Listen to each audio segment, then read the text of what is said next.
So imagine that your meal planning, your financial planning, your investments, savings, bill payments, some of your house chores, all of these things, and even drafting emails, first drafts, and all of those kind of things that you have to do, like mundane stuff related to your work, related to your life, if it was taken care of.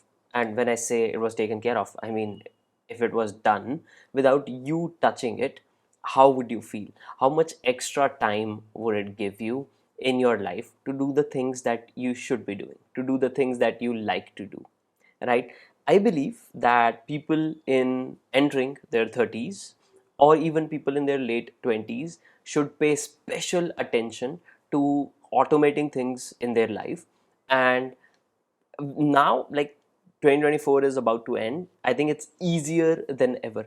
I remember first when I heard about, or first when I read about, that there is a big plus to delegating and to automating tasks. This was, I think, Tim Ferriss's 4-hour work week. And or maybe around that time, and this is like many years ago. And as I started to dig deeper into it, and as I started to understand, okay, all right, cool, I want to explore a virtual assistant. Yeah, great, sounds good. And I got to know that the cost is like 500, $700, sometimes even $1,000 for a part-time virtual assistant who is going to do a lot of this stuff for us. And this is damn crazy. This was damn crazy, and you couldn't do it. But today, the way the tools are structured and the type of tools we have available, especially with AI these days, we can do it in under, I think, $20 a month or so, and which is quite affordable if you ask me, right? And I think that there is a lot of interesting stuff that can come out of it. I'm going to give you a few ideas, and then I'll kind of touch on what I have done and how I'm leveraging these tools to either delegate some of the things and automate some other things in my life. So, within those ideas, by the way, I'll keep mentioning like what I've done or not. So, number one is, of course, what different tools are available. Just having a look at it. So there's like ChatGPT, Claude, and all of these things, right? But just if we take a step back and we think of, all right, what are the usual tasks that get added to our life as we enter our 30s? There's, of course, career. We need to learn more. We need to keep learning regularly if we want to stay relevant. There's, apart from career, there's then the family stuff. We want to spend more time with our family. Some of us will have kids by the time we are in our 30s. And our partners, we want to spend time with them. So we want to do a lot of other things apart from just working and taking care of the house, right? Otherwise it's all about like work and then take care of the house, clean the house, do this, do that, right? Apart from that, there's practically no time left for life, especially, like, again, point being, in 30s. So those things, like, let's see what of those things we could kind of cherry pick out and automate. Number one is your grocery planning and shopping. ChatGPT, extremely easy. And here is an interesting thing that I've seen a lot of people do. And fortunately, because I come from a half tech background, I do get it, like, that it might not be as intuitive, especially if you're using ChatGPT. But then, only and only if you give it a little bit of extra context, my bad, sorry, if you give it a little bit of extra context, it's going to be crazy good, right? And when I say context, the good thing is ChatGPT takes voice notes, and it takes voice dictation based prompts as well. Leverage those so it's easier, you don't have to type it, and you can give a very good, well structured prompt, especially around, let's say, grocery planning or your meal planning and these kind of things. If you tell it your preferences, if you tell it if you're allergic to something or not, it can even generate different recipes, or kind of get you a lot of different recipes, even based of the kind of food that you like. So you can tell it like you like Mexican food, or you like Indian food, etc, etc, etc. So a lot of those things could be taken care of, so you don't have to think of, all right, what am I going to cook or what's going to happen. And within those recipes that you select, you can ask it to give you a list of the items that you need to order. Now here are a couple of interesting things that you can do. If you go to Amazon, I don't know if it's true for Amazon.com or not, but at least Amazon in India, they've included an AI tab. And I don't remember the name. It was like a weird name of their AI. You can ask that to to kind of sort things through or get the specific items that you have in your list, or even generate a new list. So you don't even have to use ChatGPT or Cloud or anything for something like that.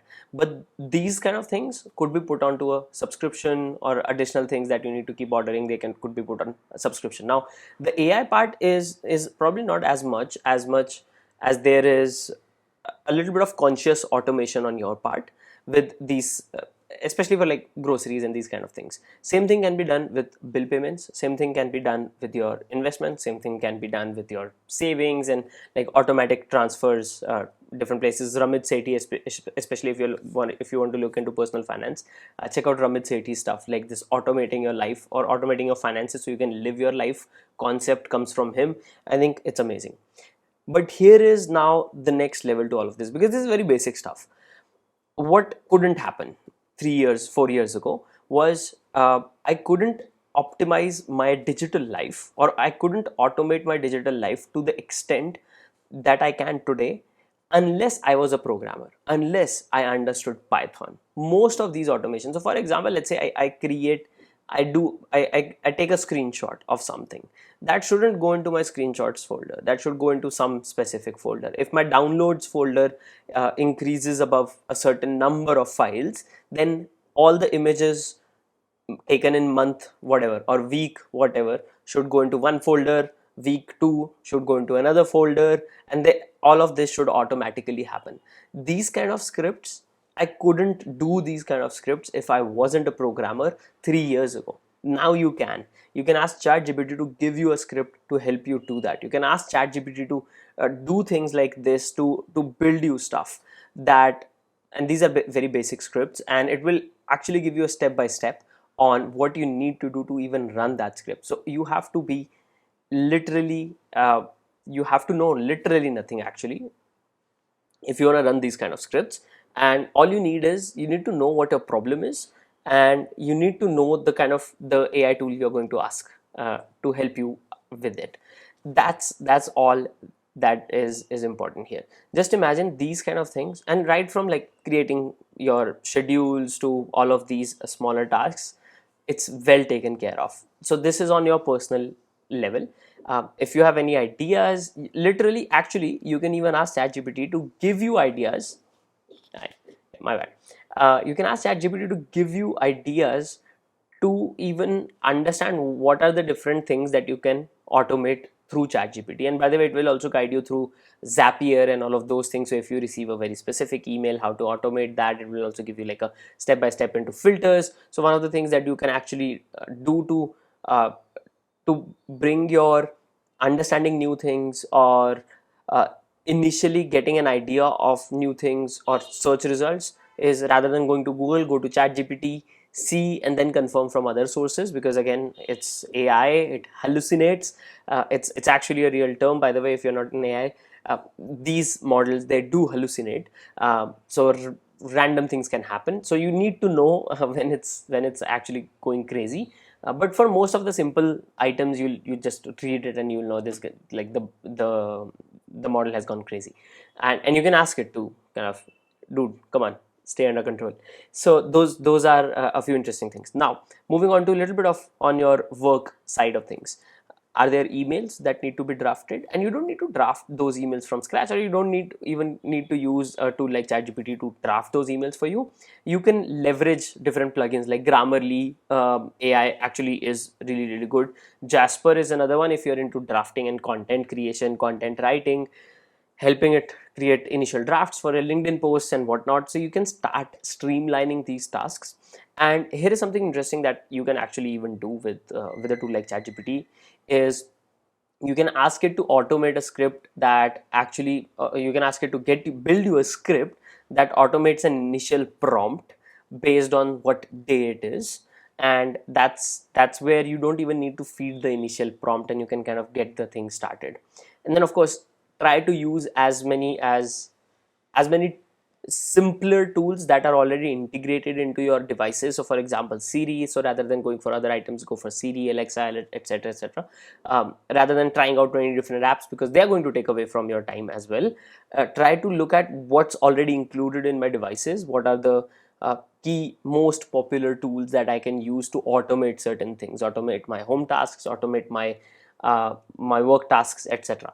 Now coming on to, so a few ideas, right? Now coming on to what I have done. So investments all automated, I think works really well because I don't have to worry about it, and especially if I'm not looking at my portfolio over a long period of time, it's a good thing. Then look at your initial drafts for most of the things. Now if I have set up a specific chat window, if I've initialized a specific prompt for the AI that I use for my writing, I know it's going to start with a prompt where I won't have to work a lot to get it to an acceptable first draft. The content written with AI is shit. With whatever people are saying that it's going to take away our jobs and it's going to take over the world, I know, but it can't write content for shit today, at least as of now. And at least, but what I can get is at least I can get a first draft that is acceptable enough as a first draft. So I know what kind of prompts are going to get me that. So those are the things that are already in place, at least for me, across different areas of my life. So I have different chat windows for all of these things. So there's like one personal LinkedIn, one ideation, one back and forth, one even because I'm learning machine learning and I'm learning data science. So that's another big part of. In fact, I have multiple chats based on what I'm learning. Math, even though I don't get the reasoning perfectly right. O1 is slightly better, but still I don't get the reasoning right, which I'm not as interested in as the final answer if I'm checking out certain things. So math is another one that's like a chat window for me.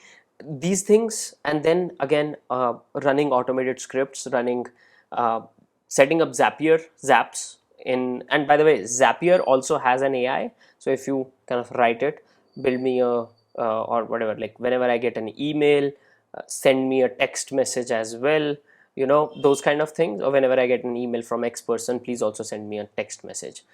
If you feed this sentence into Zapier, it will create that zap with you. You might have to play around with it a little bit, but then that's one big one that I use extensively at work as well, and I also use it in my personal life for certain things that I want to automate, or certain things that I want to kind of tie it together. So if I'm adding something to my Excel sheet, I want it added somewhere else.